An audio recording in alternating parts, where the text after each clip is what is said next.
Welcome back to my YouTube channel guys. कैसे हैं? I hope आप लोग सब ठीक ठाक होंगे, खैरियत से होंगे और अपनी अच्छी हेल्थ को एंजॉय कर रहे होंगे। My name is Zoya Zara और आप देख रहे हैं हमारा छोटा सा प्यारा सा चैनल जिसका नाम है टीच बुआ।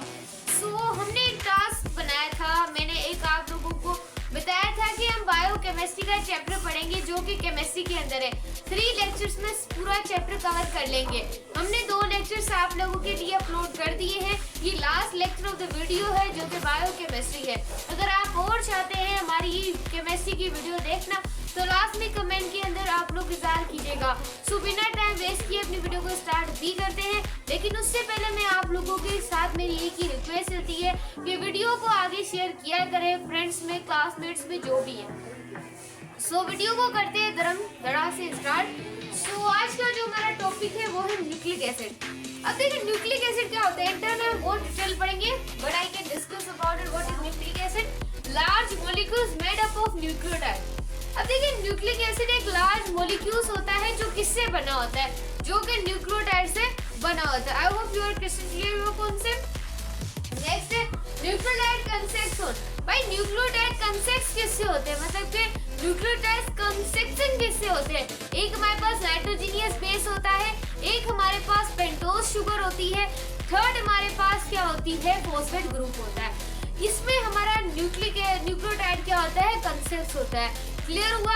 अब नेक्स्ट हमारे पास है कि इसके 2 टाइप्स होते हैं, एक को हम डीएनए कहते हैं और दूसरे को हम आरएनए कहते हैं। डीएनए क्या होता है, डीएक्सी राइबो न्यूक्लिक एसिड। आरएनए क्या होता है, राइबो न्यूक्लिक एसिड। अब देखिए जो डीएनए होता है ये डबल चेन कंपाउंड होता है, यानी कि इसकी डबल चेन होती है। ये क्या होती है, डबल चेन होती है। कैसे? ये आप लोगों के पास एक डीएनए है, ये क्या है, डबलिंग चेन कंपाउंड, और ये हमारे पास क्या है, न्यूक्लिक एसिड है।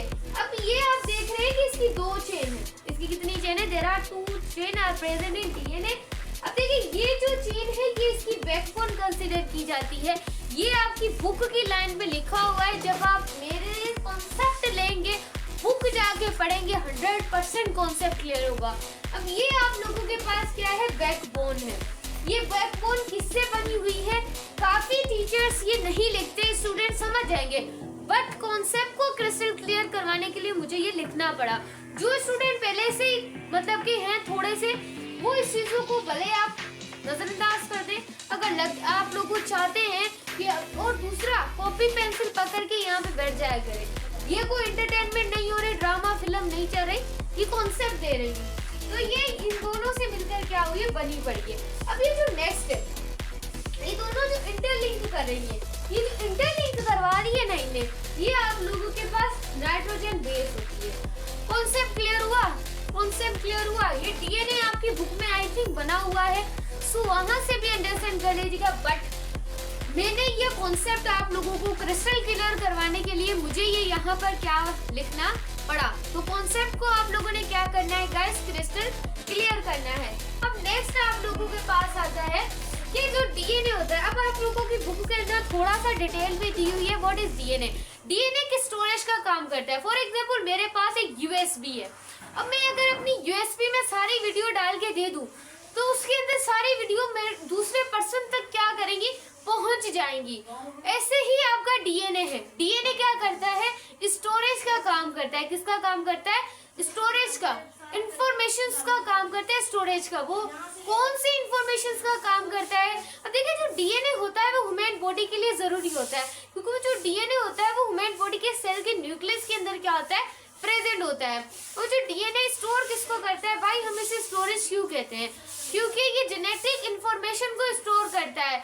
फॉर एग्जाम्पल पेरेंट्स से, अब जो कुछ चिल्ड्रन होते हैं, बच्चे अपने पेरेंट्स से जैसे होते हैं, क्योंकि जो पेरेंट्स का डीएनए होता है, पेरेंट्स की जीन होती है, वो बच्चों के अंदर होती है। कुछ बच्चे ऐसे होते हैं जिनकी आदतें अपने पेरेंट्स पर जाती हैं, कुछ बच्चे ऐसे होते हैं जिनके तरीके अपने पेरेंट्स पर जाते हैं, कुछ बच्चे ऐसे होते हैं जो टैलेंटेड होते हैं, अपने बाप दादो जैसे होते हैं जो कि पहले टैलेंटेड थे, क्योंकि वो डीएनए आप लोगों की जीन के अंदर ट्रांसफर हो चुका है, जीन के अंदर इंफॉर्मेशन कलेक्ट हो चुकी है और वो उस चाइल्ड के अंदर क्या हो जाती है। अब तो सोशल मीडिया का दौर आ चुका है, मदर फादर का आप डीएनए लें और डीएनए लेने के बाद फादर से स्पर्म ले और मदर से ओवम ले, तो आप उनसे भी बच्चे को पैदा कर सकते हैं। आजकल तो सोशल मीडिया का दौर है, साथ में कुछ ऐसी मशीनरीज आज के डीएनए को कलेक्ट करके एक बच्चा तैयार हो सकता है।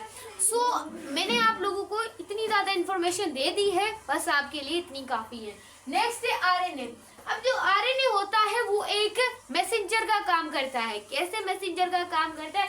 डीएनए से इंफॉर्मेशन को कलेक्ट करता है। कौन कलेक्ट करता है? आरएनए करता है। डीएनए से इंफॉर्मेशन को कलेक्ट करता है। अब जो आरएनए होता है, ये जो उसमें कलेक्शन आई है, ये उसको पढ़ने के बाद आगे क्या कर देता है? रिसीव कर देता है। नेक्स्ट, डीएनए को पता होता है कि इस टाइम उस इंसान को कौन सा प्रोटीन चाहिए। आइज के लिए चाहिए, नेल्स के लिए चाहिए, हेयर्स के लिए चाहिए। मैंने इस चीज पर बातें क्लियर कर ली हैं। पिछली वीडियो को क्लिक करके बायोकेमिस्ट्री का अच्छा खासा कॉन्सेप्ट क्लियर कर सकते हैं आप लोग। नेक्स्ट आप लोगों के पास है विटामिन। अब देखिए आप लोगों के पास विटामिन क्या होते हैं। ये विटामिन आप लोगों की बॉडी को छोटी मिकदार में चाहिए होते हैं, but very very important, Hopkin discovered in 1912। This is UN MCQs कि जो हॉपकिन है उसने कब डिस्कवर किया था विटामिन को? 1912 में। दिमाग की स्टोरेज के अंदर फिट कर लें ये चीज।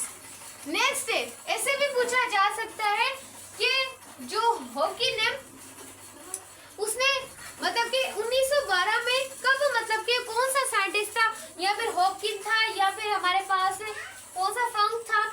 तो आपने हमेशा याद करना है जो डिस्कवर किया था, जिसने थोड़ा सा बताया था, वो आप लोगों के पास हॉपकिन है। Next, accessory growth factor. आपका जो प्रोटीन विटामिन है वो एसेसरी ग्रोथ का फैक्टर भी है। Next, these compound names. अब जो नाम दिया, डिस्कवर तो हॉपकिन ने किया, लेकिन जो विटामिन को नाम दिया वो किसने दिया है? वो फंक ने दिया है। कि विटामिन को नेम किसने दिया? This is UN MCQs. नाम जो दिया है विटामिन को वो फंक ने दिया है। On the basis of solubility. अब on the basis of solubility vitamin के हमारे पास दो टाइप्स होते हैं, एक वाटर सोल्यूबल और एक फेट सोल्यूबल। मैंने जितने भी पॉइंट्स लिखे हैं ना, इसको कॉपी कर ले। This is UN concept. Crystal clear? अब है water soluble and fat soluble. ये इसकी सोलिबिलिटी है ना, जो उसके दो टाइप्स हैं। जो वाटर सोल्यूबल होते हैं वो सोल्यूबल हो जाते हैं वाटर में, फेट सोल्यूबल हो जाते हैं फेट में। नेक्स्ट है विटामिन इंक्लूड। अब बी और सी, मैंने आप लोगों के बहुत सारे विटामिन के बारे में डिस्कस करवा चुकी हूँ, लेकिन जो वाटर के अंदर होते हैं वो बी और सी होते हैं। नेक्स्ट है they do not occur in human body. ये ह्यूमन बॉडी के अंदर नहीं पाए जाते। क्लियर है? नेक्स्ट है ऑब्टेन फ्रॉम फ्रूट्स। ये ऑब्टेन्स होते हैं हमारे फ्रूट से। नेक्स्ट आप देख सकते हैं। नेक्स्ट है हमारे पास विटामिन, ये इंक्लूड होते हैं। Vitamin A. अब जो विटामिन ए है ये आपकी नाइट ब्लाइंडनेस का इश्यू भी कर सकता है। लेकिन जो अगर आप अपनी आंखों की नजर अच्छी करने जाते हैं तो इस मतलब के पालक का यूज करें।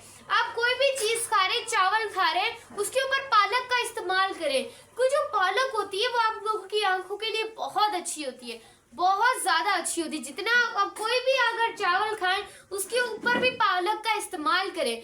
आंखों के लिए 100 में से 90% आपकी आंखों को सेट कर सकती है वो। नेक्स्ट है हमारे पास डी। अब जो डी है ये आपको सनलाइट से मिलता है, आपको पता है, your and all of the concept आप लोगों को पता होगा। नेक्स्ट है के। अब देखिए किसी किसी को स्किन का मसला होता है, उनकी ब्लड क्लॉटिंग बस शुरू हो जाती है फिर बंद ही नहीं होती। तो ब्लड क्लॉटिंग को भी आप लोगों के विटामिन बहुत इंपॉर्टेंट होते हैं, विटामिन लिया करें आप। नेक्स्ट है दे स्टोर्ड इन अवर बॉडी। ये स्टोर हो सकते हैं विटामिन जो फेट सोल्यूबल है, ये आप लोगों के लॉन्ग पीरियड तक। नेक्स्ट है विटामिन के कुछ डिजीज है। अब विटामिन के जो है ना वो आप लोगों की लिवर के लिए बहुत ज्यादा खतरनाक हो सकता है अगर आप इसका नहीं लेते तो। विटामिन ए जो है वो आप लोग की सर में दर्द भी कर देता है। आपको अगर कमी है तो आपके सर में हेड ईच होना स्टार्ट हो जाती है विटामिन ए से। नेक्स्ट है डी आप लोगों को क्या करता है? पेन करता है। कहाँ पेन करता है? आपकी बोन्स में डी। नेक्स्ट आप लोगों के पास एक और विटामिन है जिसको आप लिख लें, आते के एमसीक्यूज में पूछा जाता है। Vitamin I think E. Vitamin E आप लोगों को जैसे कि थकावट हो जाती है तो इस किया करें, यूज किया करें। सो कैसी लगी वीडियो अच्छी लगी वीडियो को लाइक कीजिएगा, चैनल को लाजमी सब्सक्राइब कीजिएगा ताकि ऐसी फंटास्टिक वीडियो आप लोगों को इस चैनल पर मिलती रहे।